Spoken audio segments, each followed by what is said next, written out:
Welcome back for Season 3 of All Things Excellence, where women in leadership and business come to be challenged to learn and to grow. I'm your host, Chelsea DeBruin-Colbert, clarity coach, Enneagram guide, community builder, and your go-to girl for becoming the most excellent version of yourself. Here on All Things Excellence, we are obsessed with shining light on women who are doing the deep work and playing full out in the arena. We bring you their brilliance, their stories, and the magic they bring into the world. This season, I'm determined to step into the most powerful, profitable, peaceful, and aligned version of myself yet. So buckle up, because I'm bringing you with me. When one woman rises, we all get permission to rise as well. If you're ready to grow, rise, and step into your next level with effortless ease and love being surrounded by women who are doing the same, you're in the right place. Welcome to All Things Excellence.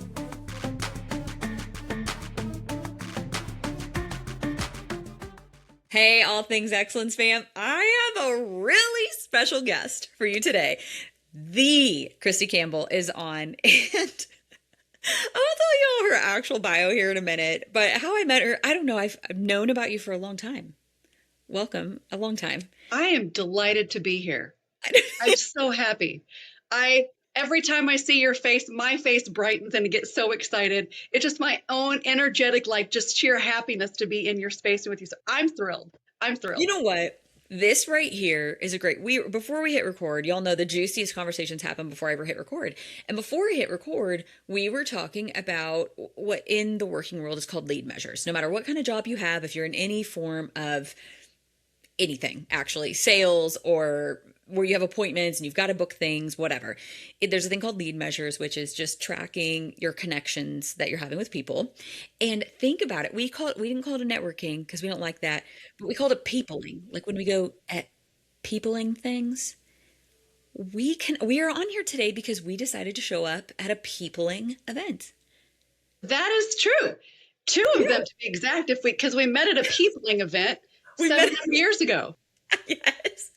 We met at a peopling event, and then this very conversation happened because we were at another peopling event, which I don't know. We both would probably have been just fine if we didn't show up to said peopling event, but we did it.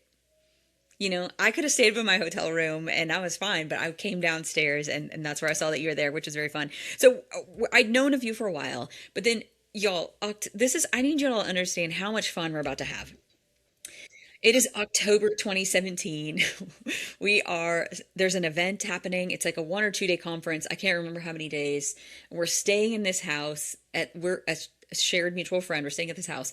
And that's where we really connected and figured out who each other was. Yes. And the next day you're training on stage, and I have a vivid memory of you in, I don't know, solid 4-inch heels. That's believable, right? Yep.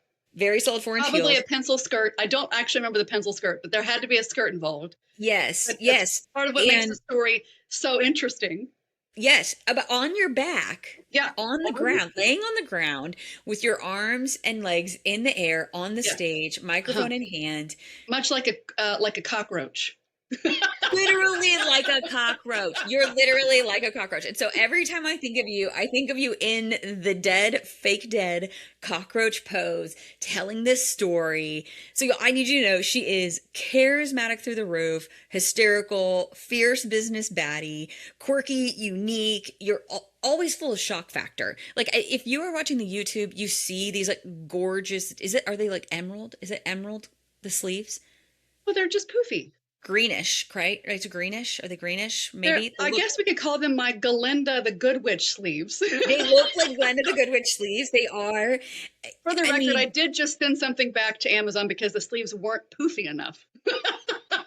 I believe this. All right. But also you have this, you're a huge lover of really, really deep, good conversations, right? You're allergic to shallow conversations. I would say this. My brother asked me to marry him, which sounds really, really funny. He asked me to officiate his wedding. So I always joke when I say I got the chance to marry my brother. But I was asking him what he wanted in his ceremony, what he wanted in his whatever.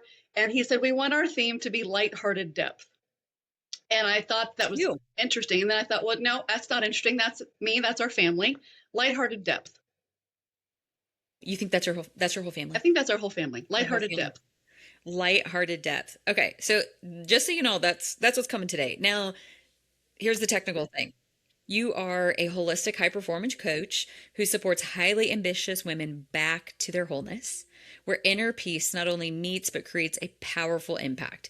Now, you're doing this through spiritual insight, embodied practices, nervous system alignment, conscious leadership, and you help women unlock potential, gain freedom from patterns, pressures, and limited perspectives, helping them expand their capacity and live out the fullest expression of themselves, getting really to that inner peace, fuel for impact, and for their life to become the work of art it's always meant to be. That sounds kind of fun. I want that. I know. Don't you want your life to be a work of art? I know. I love it.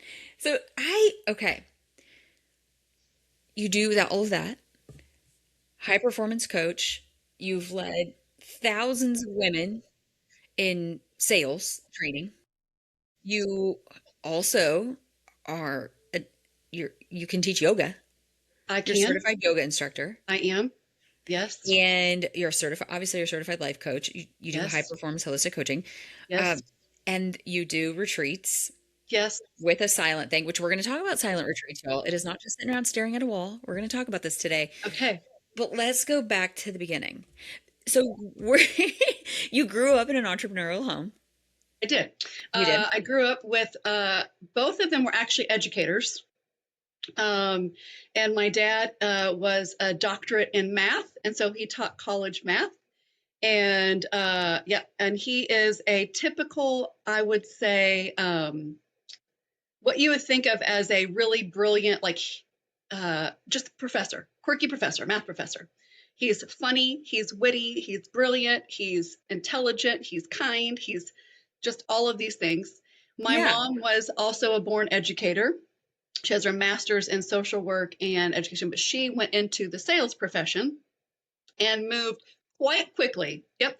Yeah, I did not. I'm like, if you would have told me your mom was an art teacher, I would have believed it, that you came from a math teacher and an art teacher. Math teacher and I guess social worker, social work / PE. Yeah. She also got her under in PE and like, social work. Like PE, like physical education? Physical education.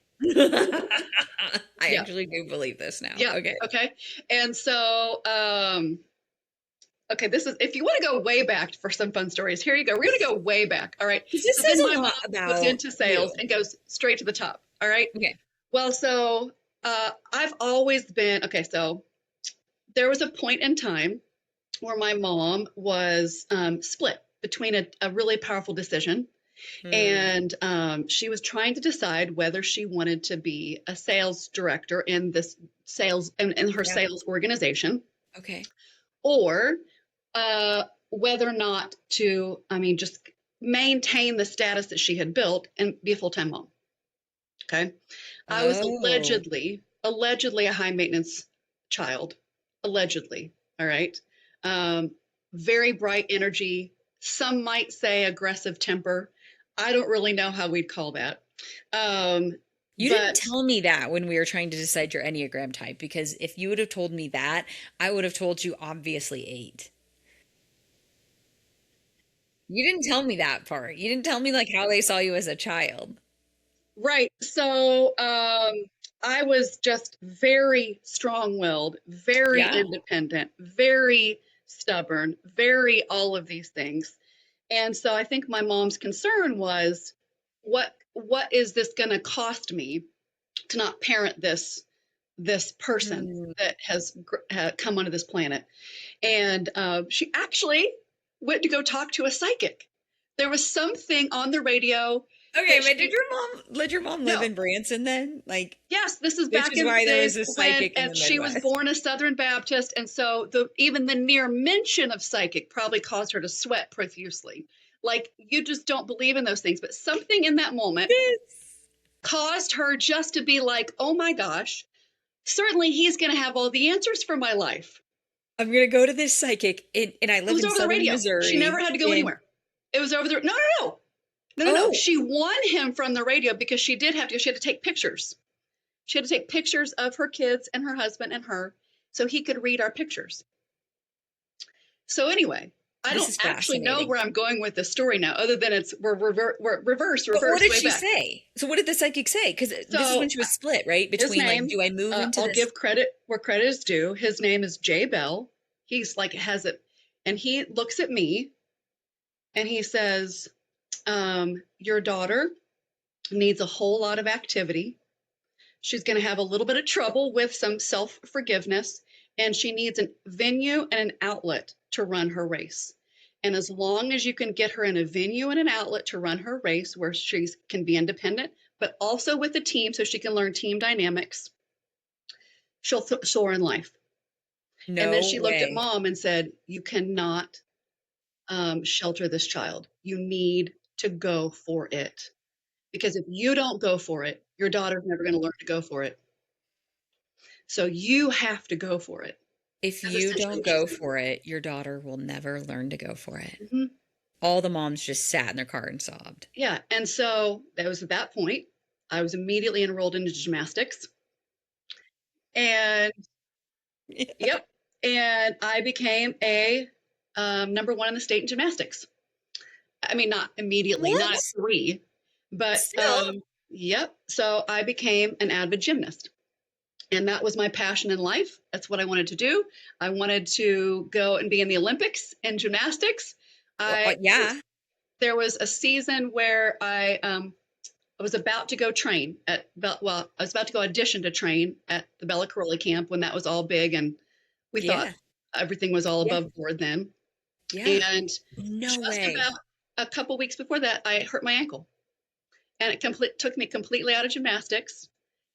And then that's when I started dancing. This is all good. I'm going to weave this all together. Okay. So Y'all got to know all this though. Like this all stacks up. It all stacks up. it's going to stack.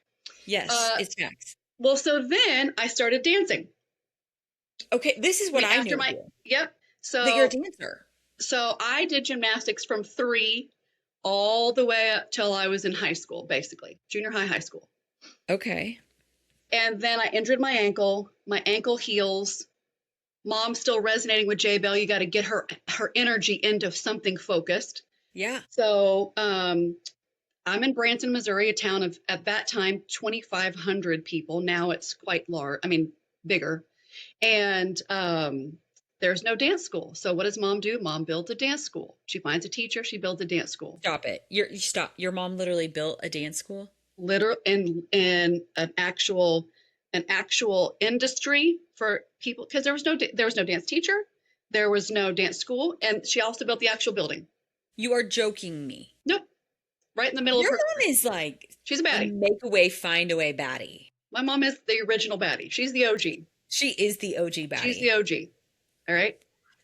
So then I go off to college, and my original plan post college was to. This is probably way too much information. That No, nobody even love needs. it all. I love it all. I'm Okay. like on the edge of my seat right now. I did Okay, not know so this at I all. go off to college. I, of course, don't know what I want to do. And so I think after I graduate from college, I'm going to go to grad school because I wanted to be a peace and conflict negotiator. I wanted to negotiate for peace settlements. So I'm like, the only place that does that without telling me your name. Like seriously, throw me a in the Far middle of East. conflict and like watch me bring peace. Bring resolution to it. Yes. Yes. And so, at that point, so the only schools that offered that kind of program that I wanted to do started a little bit later. It was deferred program.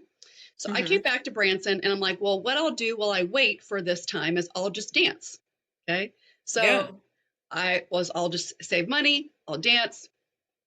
Yeah. So I danced professionally. There's a lot of shows.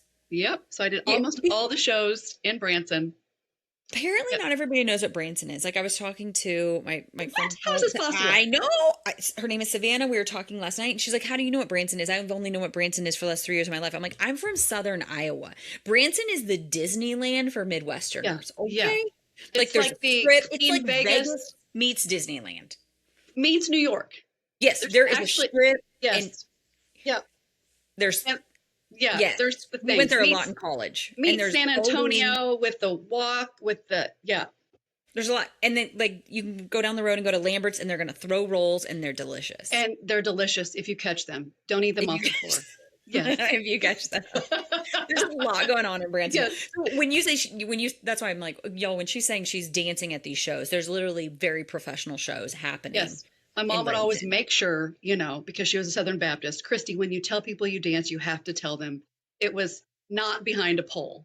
So, Okay, not that because there's anything wrong with that, but my mother's wanted my yeah, reputation to be clean. yes. So, You because that's what they don't use the term stripper anymore. They say I'm a no, dancer. dancer. So, That's real. I, We learned I that in decided, Dallas. yes, You were dancer. a real But I was show a dancer on without a pole. without a Not that pole. I might Yes. one day try with a pole, but You could teach those classes too. I mean, I it'd be could a good time. probably. You could. Yeah. Because really, Yes, really, I'm a jack of all trades. you are. Masters, very few of them. Yes, yes, yes. Very few of them. Yeah. You have lots of mastery, but you're also the jack of all trades. Okay, Okay. so you're dancing Yeah. not on Broadway, but on Yeah. Branson. And Branson And stages. And yes. I danced with, so I used to always joke, and sometimes still joke, that I kind of had the lifestyle of the rich and famous. Like I was dancing with, these people aren't so famous anymore, but back then they were the Cats Meow, Brenda Yeah. Lee, Mel Tillis, Pam Tillis, Jimmy Osmond, most of the Osmonds, some other famous people too. And so I just felt like I died and gone to Branson. So Yes.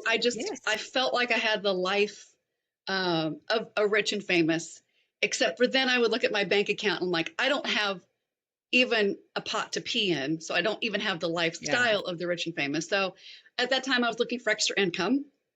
And so insert my mother's original career. And Yes. so I went into the direct selling business as well. Yeah. And And became successful very quickly. yes. Well, I would say by most measures, yes. And so, because I felt like dancing was, and there's many parts of me that love a stage. I love, I love to be like a sage from the stage and like a guide by your side. And so I love performative things. I love storytelling things. I love performance arts. I love all of that. I love the creation part of that. And yet there's a Mm. component of that that wasn't feeding or fueling my ambition. Mm-hmm. And I felt like I needed something to allow my drive to come through. Because the only way that you can really promote in the dancing industry is to become dance captain, Mm-hmm. which I did. But there's really, that promotion doesn't really come with much more ambition after that. Mm-hmm. Okay, so it's kind of it feels dead end. And still doesn't pay well. Like And still, at the end of the day, no matter what you do, it looks glamorous, but the pay is just not there. yeah. Correct. And for the most part, not always, but for the most part, if you're in an industry, you're going to Yeah. get a performance increase in your pay. And the only way you're going to do that in dancing is to move off the stage. Like dancing longer doesn't always increase your income. Oh. Unless What caused you then make it to switch? Broadway or, yep. Yeah. So you're dancing and then you're like, I need more money. So you also add on direct sales, which Yep. you become successful. You're making great income.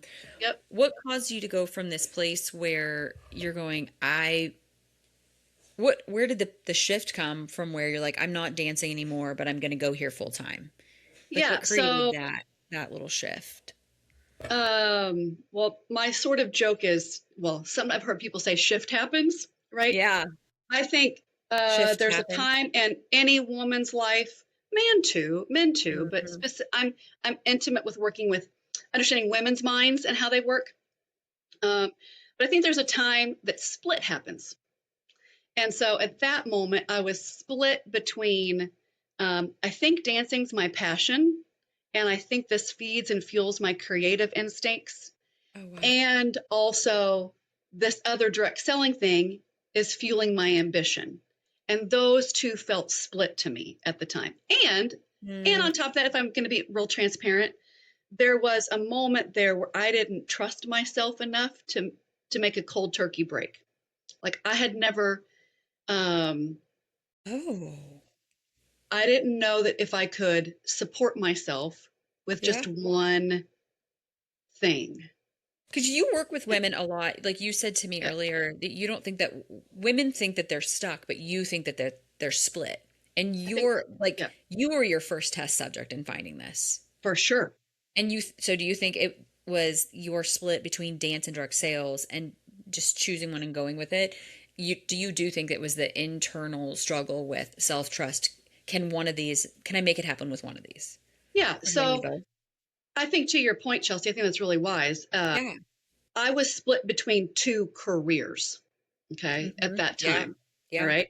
And the logistical, practical questions that come from that. Do I have the Yeah. energy to do both? Do I have the bandwidth to do both? Do I have the desire to do both? Um, and so at the time, of course, I was younger then. So of course I did. So I knew it Hmm. wasn't a capacity question Yeah. in my mind, Yeah. at least. Absolutely. But I have found in my work with myself and women too that if you're split, between whatever it is. And that season of my life, it was between two careers, or what I perceived to be two careers. Um, it's because there's an undergirding of, I would say, lack of self trust, or an unspoken or a subconscious fear that's Yeah. somewhere that you're just unwilling to address. Unwilling or maybe unable. Maybe you're totally Mm. willing. Um, but it took me, I always joke about this, it took me 6 months to make a 6 second decision. Like I knew now that I know myself, I knew I wasn't going to stay dancing. I knew it. I just Yeah. knew it. Yeah. But I belabored over every little avenue of which I could take to make it feel right for me. It took me 6 months to make a 6 second decision. Six That months. is an Enneagram thing, you know. Like you're as an Enneagram 8, you would go there and start evaluating resources, Hmm. finances, energy, desire, bandwidth. That makes so much sense. Hmm. I took 6 months to make a 6 second decision. Yeah. And I think Mm-hmm. if I'm going to fast forward, Yeah. I now have this kind of knowing and belief that we house our own wisdom and we look for it everywhere outside of us. Everywhere. Call it a Mm-hmm. job, call it an income, call it a spouse, call it a mate, call it um, Anything. and anything. Call it a piece of Mm-hmm. bread, Mm-hmm. which which Whatever. I could also add to my list of accolades. I've also become sourdough obsessed. I digress to say that I just feel like knowing what I know now, we do. We house this inner knowing. Call it whatever you want. Call it whatever you want. Yeah. But it exists within us, and we do whatever we can to dim it, turn it off, ignore it. Yeah. And I would love to make it my life's work to call us home to that pilot light or place of innocence or Mm. um, I love that. Christ consciousness, whatever you want to call it. Yeah. Just helping. But is that so now you do it? The direct sales, you obviously got really into that, wildly successful into that. And then somewhere along the way, you were just like, sure, I'll get yoga certified. Here's what I do know about you, actually. Like within your human design, I can tell you right now that there was a day that your human design was like, ugh, I just need something else to make me excited because it's just very Manny Jen. Like that's just your energetic type. It's just what you are. You're like wake up one day and you're like, I just need a new thing. I need a new project. I need something new to be excited about. And so you became yoga certified, life coach certified, and started like right as COVID was kicking off, you started doing retreats with the silent Yeah, retreat option. So, because I feel like this is a great, you teach, not only are you integrating silent retreat things, silent days in your retreats, but one of the biggest things that I know that you do now is that you teach women to really meditate. So I would imagine that that practice is very beneficial within this whole women being split with past and hmm, future and an identity and where you said that you found women are always fighting themselves and it's showing up on the scoreboard. Do you bring a lot of women then into the practice of meditation to help them with this it's an inner offering. battle? Yeah. Well, it's one part. Chelsea, good question. It's one Mm-hmm. part of my methodology because Yeah. that's the only thing that worked for me. Mm-hmm. So I can Mm. give you that origin story too. But it's one part Yeah. also. Um, I feel like one of the things we, not only as women, but we as humans, we lack um, command of our person.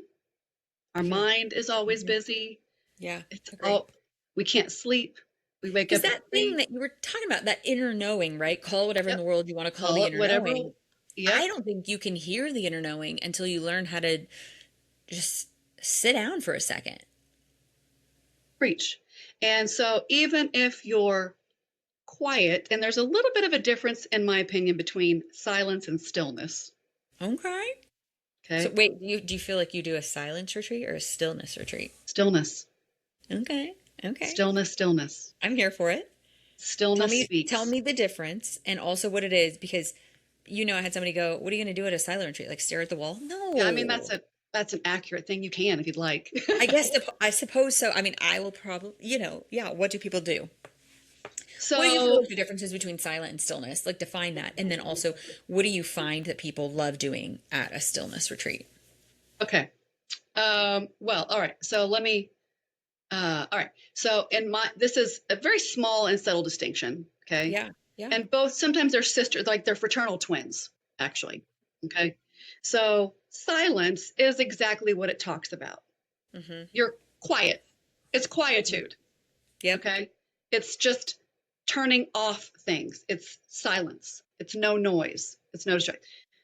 But I actually think silence can sometimes, if you were like me and your mind is always busy, or it's always on the scoreboard, or you're always trying to produce, or you're always trying to win, or you're always trying to something, you're you're gonna gotta do, gotta get, gotta do, gotta get, you got the goddess. Okay, gotta get, gotta have, gotta do. You can be silent and not still, Yeah. Agree. right? As someone And who has, sleeping is always an art for me. right, okay. And You get that. sometimes Yeah. if our minds are busy, silence is the farthest from stillness. I know some people I would not recommend a silent retreat to, not because they can't handle it, but because it's going to put them into a freeze. They don't feel safe to be quiet, to be still. I have a really strong belief about that actually, how people are afraid of, like, people have to always have something going because they can't sit with their own thoughts in their mind.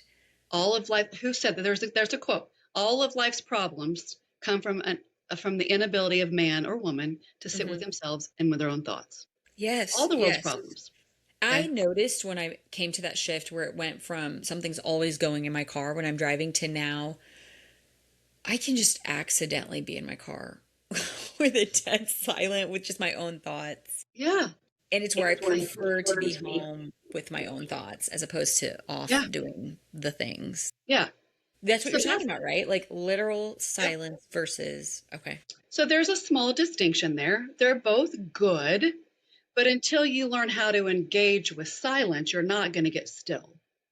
But I also believe stillness speaks. Mm-hmm. And in Mm-hmm. stillness, we tap into that knowing, that understanding, that guidance, that hand, that wisdom. And so enter in yoga meditation. Mm-hmm. We understand that through yoga, there's a close connection between the pace of your breath and the pace of your thought. Mm-hmm. So if I can teach you to slow down your breath at minimum, Mm-hmm. Mm-hmm. now our brain is starting to slow down, and now we can become observers of our mind. I love, yeah. Okay. And now what we're doing is we're building self command, because you've heard me say a lot before, or maybe you haven't heard me say, I think the mind is a terrible master, but it's an exceptional servant. And if Okay. you train it, A terrible master, but an exceptional servant. huh? Okay. Because how many times have we're under the tyranny of our thoughts? Oh, yeah. So you have literally gaining control of your mind, you're saying, and telling it what to do, commanding it what to do, Self instead of command. letting it tell you how to live, Correct. right? Terrible Yep. master, excellent servant. Excellent servant. Got it. Got it. So you then now get to direct your life instead of it directing you. Love this. All right. And so that's one of the reasons enter in this particular methodology. And people meditate for a ton of different reasons, Chelsea. Yeah. Physiological benefits.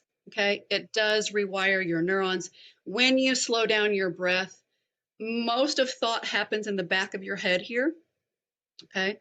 So, and this is where we store our stories. This is where we store our judgments. This is where Our we store subconscious our, in the all back, right. right? In the back. If And you're when listening, you, we're swinging our hand around the back of our head. Yep. That back part. Yep. Yep.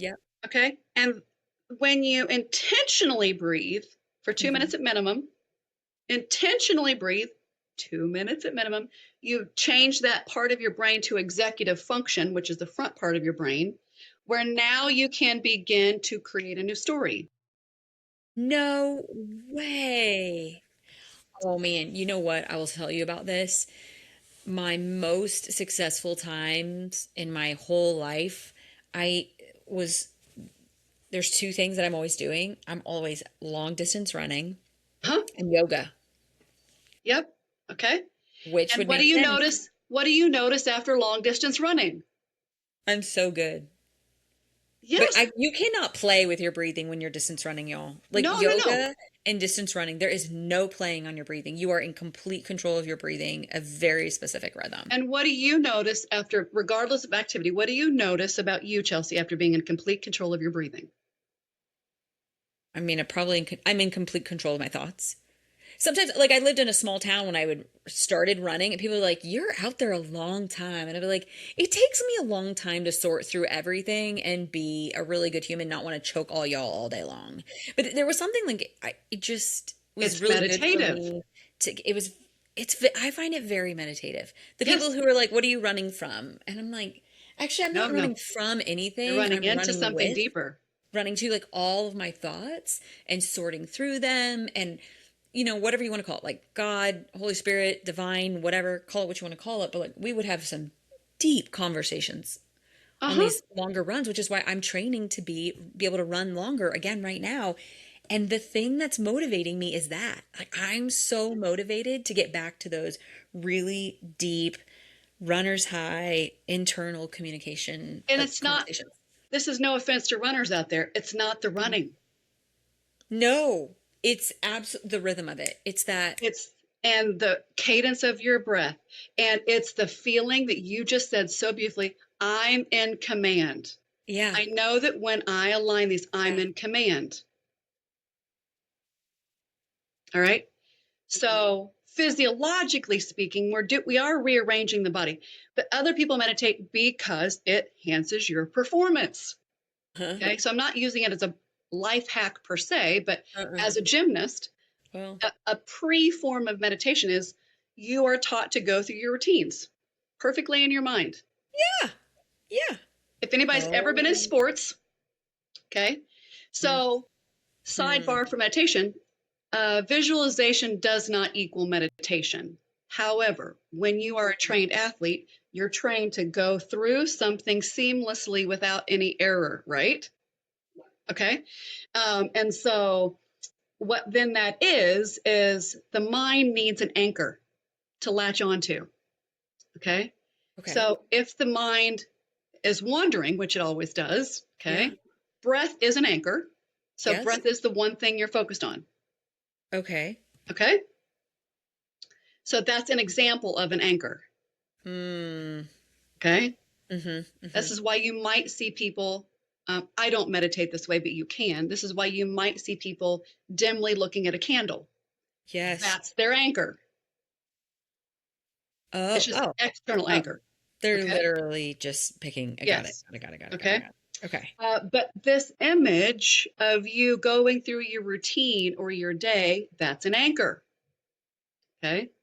And then there's another form, in the Christian church, they call it contemplative prayer. I was taught passage meditation, and it's you take a passage that's sacred to you and you go through it slowly, and that becomes your anchor, because that then you become what you meditate on.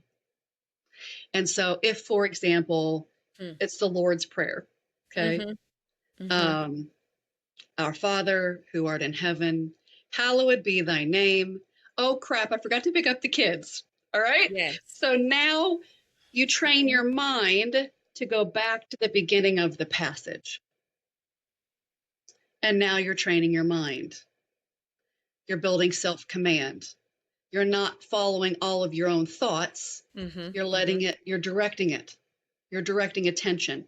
And when you learn to direct attention, that's what heightens your conversations. That's what deepens your focus. Okay? So it does wind up amplifying your relationships, your well-being, your performance.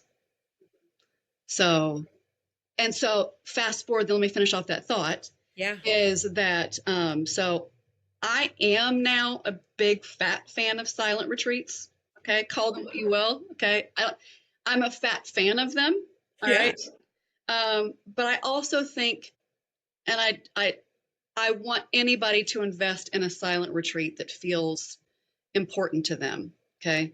However, I sometimes feel like if you don't teach your people how to enter into silence, there's a big disservice there. Or perhaps a missed opportunity for there to be a deeper communion with your own source. For them. Because that's one of the things that you do. Obviously, you work with women in coaching, but you also offer these retreats, of which super excited to go to this summer. Absolutely can't wait. Can't wait to be there. I'm here for all of it. So explain that, because, so like the retreats that women can come to with you it's not silence the whole time, correct? No, like there is a piece where you are helping them get in, you're helping them enter in, right? Well, we call it a mind, body, spirit retreat. And so we come to learn command of our mind. Okay. We come to work the body. Okay. Mm-hmm. We do practice yoga every single morning. All right. And then we deepen a relationship with your definition of spirit. Okay. And so at our advanced retreats, I'm calling it advanced, it's advanced retreats, we do now create spaciousness for 24 hours of stillness. Yeah. Okay. So they're one part communion and community, one part a little bit content. So you have some knowledge about how to take these next steps, and one part embodiment. You actually get to practice and play. The good news is you can't mess up. The very first time I was trained on going to silent, still retreats, whatever you call them, we did call them silent retreats back then. And so, and my industry, fiscal year end was always in June. And so I was always trained to go to a silent retreat in July. And we used to always go to, there was an abbey next to us, and I'm not raised Catholic, but there was a Trappist monastery right next to us. And so you could stay in the little bunk house or whatever, and they would cook your meals, you do all that. And I was like, I'm going to rock this silence thing. Like, I am going to do so good. And also, maybe not, because I swear to you, I took 12 books. And I was going to be gone like 48 hours. Because that's what you can do. People are like, what do you do on a silent retreat? You can read, you can walk, you can journal, you can. Yeah. Yes. Yeah. Okay. And so I just finished off this particular moment. It was my very first time. I mean, I've gone somewhat times with my mom, but this is my first time going by myself. I'm like, I'm so excited. I'm going to read. I'm going to get ahead. I'm going to plan my whole year out. I took my calendar. I did all these things. And they were like, as a first timer, they saw you walking in. Yeah. What did I do? Guess what I did? The entire maybe 48 hours. Not stare at the wall. I slept. Oh, gosh. Because did you just fall across the year-end finish line? I slept. And you're exhausted. And I was exhausted. And I had been so used to denying my body of rest that it all just, I was split.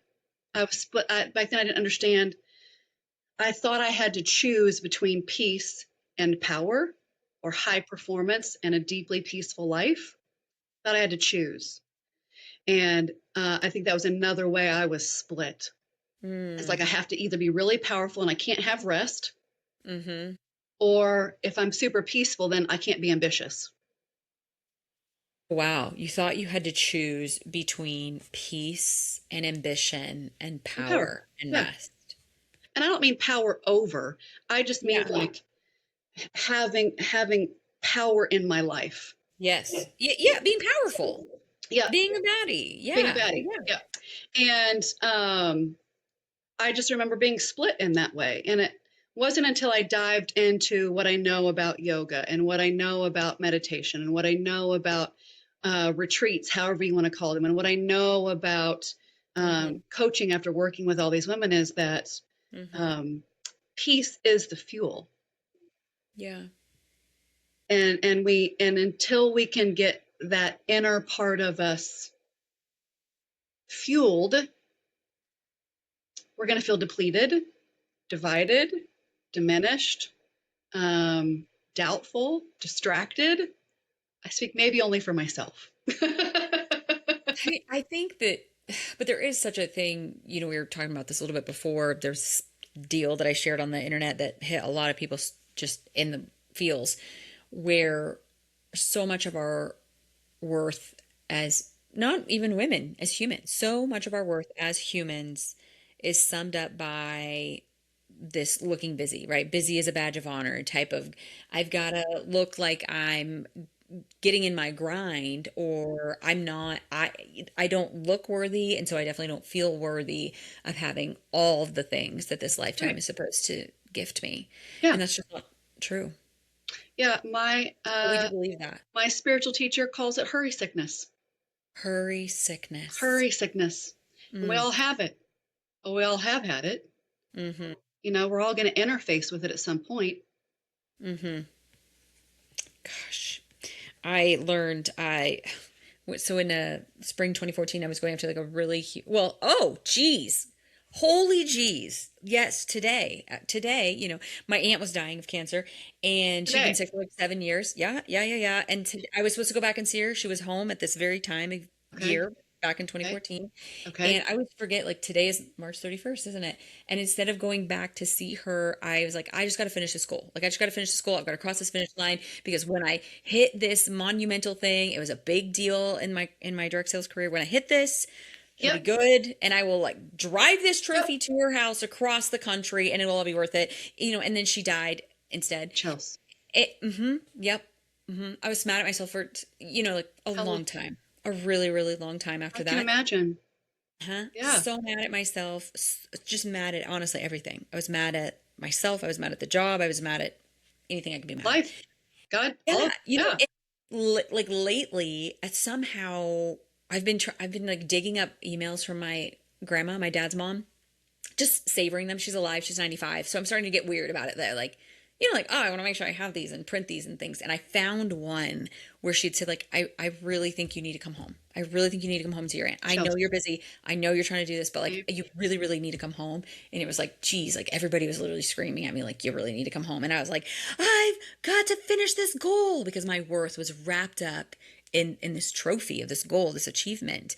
And to realize like all the work in the world, and then I missed the point. Because it was always going to be there. Like like she wasn't always going to be there, but it was always going to be there. But I was 29, so I learned it young and fresh. Yeah, Chelsea, I think that's a really palpable, honest, and painful realization. Yeah, but it's common, right? Where mine was just very extreme. So I learned it You in learned a it. very extreme way at 29 years old, gratefully. Not fun, but like gratefully I did. So then everything changed after that. But I don't think most people have that, where they get hit over the head by Good news, bad news, though. Who's to say, right? Like, good news, bad news, you were hit that way. Yeah. But one of my favorite mentors used to always say, there's nothing wrong with drive. Nothing wrong with drive. Yeah. You just have to be mindful of the voice that's driving you.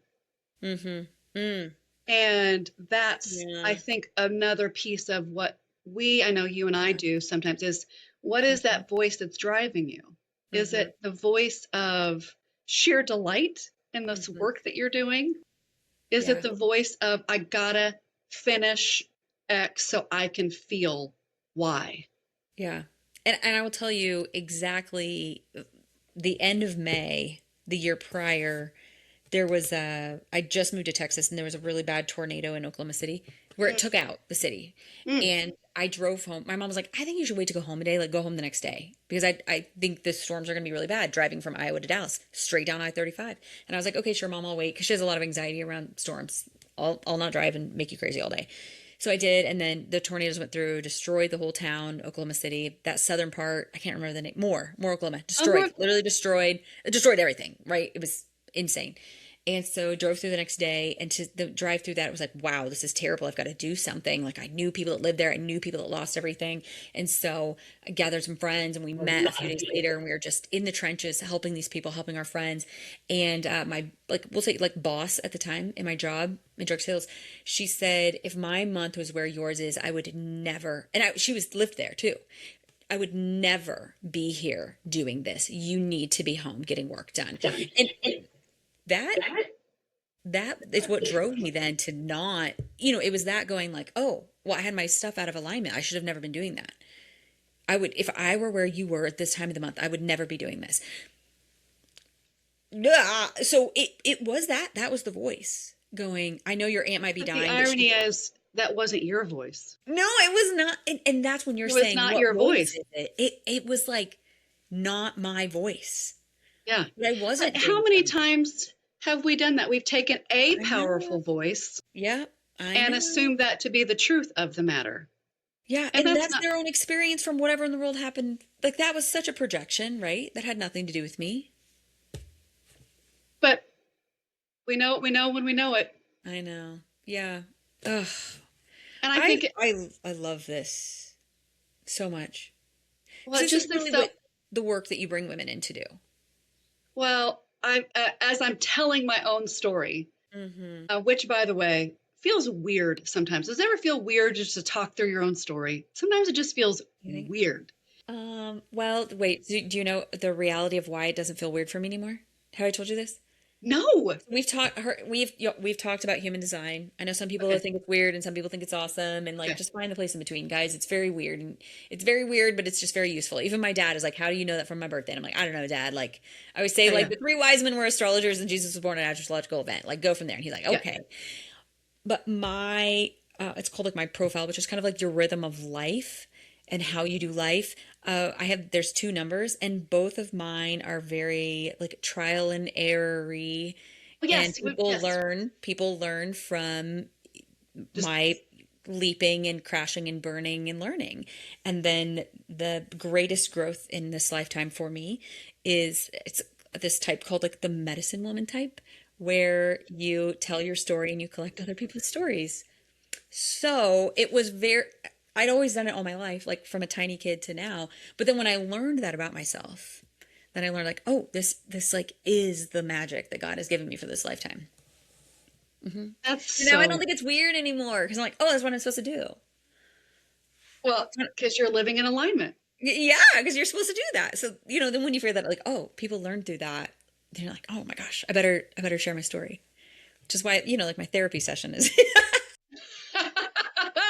is We just live. get to keep talking and talking and talking and talking. Yes. Yeah. So, Uh, yeah, that's what I think is fun. That's why I love extracting people's stories because it there's so many people I think that could sit back and look at your story and be like, wait, what? She went from gymnastics to dance to direct sales to yoga certified to life coach certified to retreats and silent retreats and stillness. And what is she doing and where is she going? And I look at that and I'm like, I hope every single human listening to this goes, I thought that my story was all over the place. But now that we get to where you're at right here, you can see that every single step along the way had so much purpose. mm, Who yeah. you were as a gymnast is what makes you this exceptional coach because you know what it's like to put your head down, to work with a lot of discipline and to focus. But then you also had to bring in this yoga component where you learn to be still and to breathe and to get Yeah. present and in alignment. Well, in yoga, well, two things. I had two thoughts. In yoga, there's this principle it's called, the Sanskrit is Siram and Sukham, Mm-hmm. and it's the balance between effort and ease.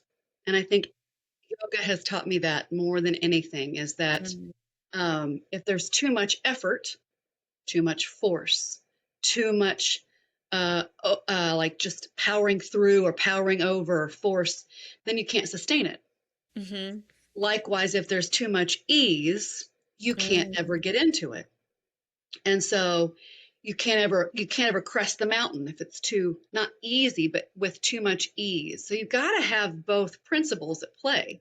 I mean, And you have to so have resistance, right? To build it's muscle. like must yes, okay. It's like anything that you're working to master. There's got to be effort and Mm-hmm. there's got to be ease.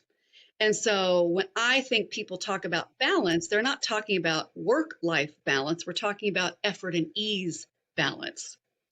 And we're talking about how to divide that split in between us where we feel pulled to force or to flow. And so I feel like that's one thing that I've gotten to be really good at nurturing, either in self Mm-hmm. and others, so you can live a more harmonious life, whether Mm-hmm. that consists of peak peace and peak performance. That's what I would want for you to have your Mm-hmm. well crafted life. And as I was telling my story, the second thing I was thinking was, um, my story does feel hodgepodgey from the outside in, but as I'm telling it, I'm thinking like, oh, it's this thread that led to this thread, and this thread that led to this thread, and this thread that led to that thread. And if I didn't have that happen there, which I thought was pain, I wouldn't have had that here, which is pleasure. Mm-hmm. And I think of all of these invisible threads. Mm-hmm. And the Mm-hmm. sooner you can begin to acknowledge and allow and Yeah. invite and play and the invisible threads, the more fun we can have. So if you could give women, Hmm.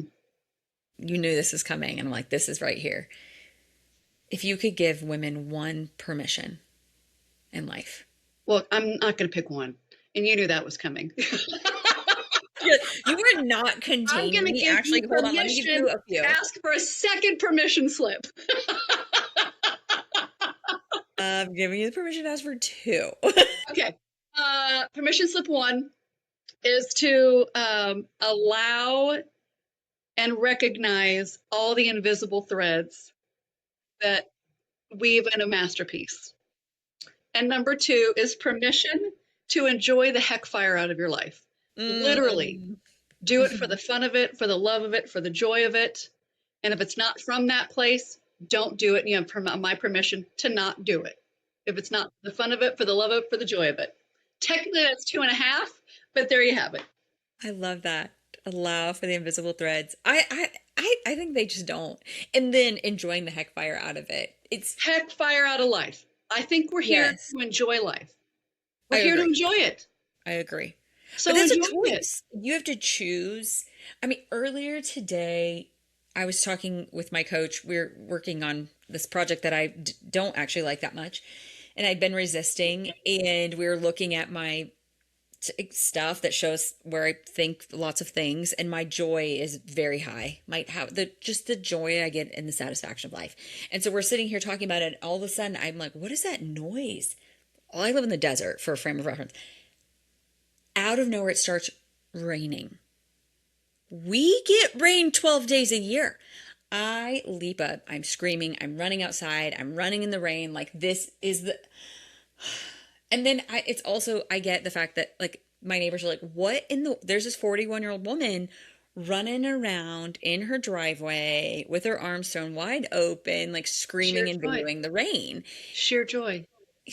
But I'm like, I was literally crying about the rain. Like, I was so emotional about the rain. I'm like, oh my gosh, like the smell of the rain and the feel of the rain and like, like the rain. But I think we just don't, Let it rain. like We don't just let don't it stop to rain. enjoy the rain, Let it rain. Let it rain. Like I want women to enjoy the rain more. So that's when you said enjoy the heck fire out of life, I'm like, yeah, like the rain, man. I'm obsessed with the fact, sidebar, I know we keep talking, I'm obsessed with the fact that you didn't recognize at first the sound of rain. And just the sound of Mm-hmm. rain caused delight in you. Yeah. So Yeah. well done, my Yeah. friend, on Uh-huh. taking a little permission slip. Yeah. Oh man. Yeah, when you live in the desert, it is even the sound of rain. You're like, everybody be quiet. Do you hear that? Do you hear that? Oh my gosh. Okay. Well, Chelsea and you family, guys are, thank you. yeah, if people are driving, I feel bad for you. You're gonna have to listen to it again because Chelsea and I family, haven't. thank you. Thank you. I have notes in my notes, in my notes. The balance of effort and ease, the resistance to build the muscle. I mean, if you if you don't go for it, she will never learn to go for it. And I think that's a permission in itself. I think that a lot of anybody needs, I mean, obviously I do not have kids, like you don't have kids, but even as an aunt or an aunt by proxy, when we give ourselves permission to go for it, there's so many little people all over the place, our friends, people that are little people that are watching us and having permission to go for it. And then of course, allowing yourself to see all the invisible threads and owning your own wisdom. So here's what I need to know. Where in the world do women find you? Yeah, this is. I know you're a little under. Your site is under construction, so we won't put My your site in site there. is under construction. It's under I will construction. include my email that you can have included for us, and I am pretending to become Instagram famous, but only right now. I'm not. It's not. But I do have a handle, so you Yeah. can find me there. If I'm Okay. not instantly responsive there, All you'll right. know why. Yeah.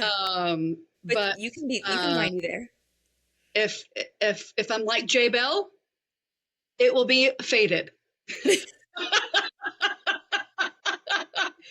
Jay Bell, the psychic. Win me on the radio station. You can win it with me, and I will J Bell you. I love it. Okay, well, when your website's not under construction, we'll update the show notes with the updated website. But Okay. the emails in the show notes, they can email you there. They can find you to work with you in groups, work with you one-on-one, come to one of your retreats. They are almost sold out. So that I know. And people will listen to this forever. Like we have podcast episodes from, this is the wildest thing about a podcast is it is March. It's the last day of March, 2026. And podcast episodes that we released in January of 2025 people are still listening. New people.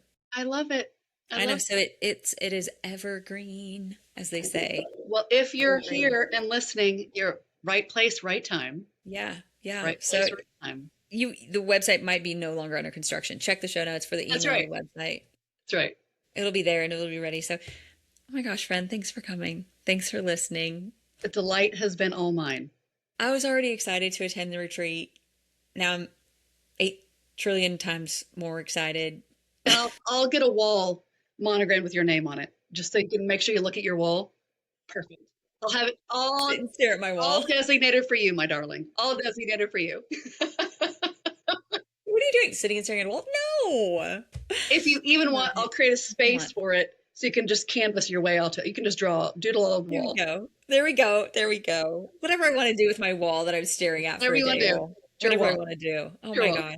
Okay. Thank you again. All right, All Things Fam. You guys know where to find us. Keep listening. Keep tuning in. Thanks for being here. Hit subscribe, the like, give us all the stars. Thank you for everything. And we will talk to y'all next time. Thanks, All Things Fam.